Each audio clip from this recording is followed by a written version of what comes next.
میں یہ سمجھتا ہوں کہ گناہوں سے اگر آپ نے بچنا ہے نا، اگر آپ چاہتے ہیں کہ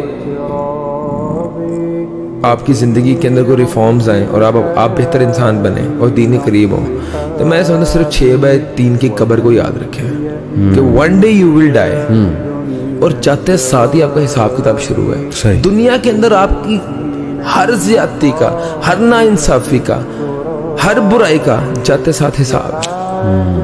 اور یہ ہمیں نہیں پتا کل ہم نے زندہ رہنا یا نہیں رہنا اس بات پہ، لیکن ہمیں پورا یقین ہے کہ ہم نے جب قبر میں اترنا تو ہمارا حساب شروع ہے اور نہ ختم ہونے والی زندگی ہے.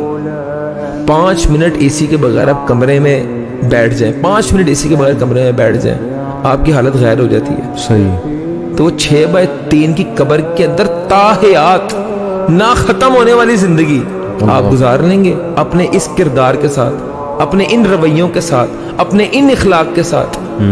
آپ گزار لیں گے 6/3 کی قبر کے اندر پوری زندگی. صحیح بات. آپ کو زور سے جگڑ لینا تو آپ کا دم گھٹتا ہے، تو قبر نے آپ کو اس طرح دبوچنا ہے کہ آپ کی ایک سائڈ کی ربس دوسری سائڈ کی ربس کے اوپر آ جانی ہے. آپ کو کیا اس سے ڈر نہیں لگتا؟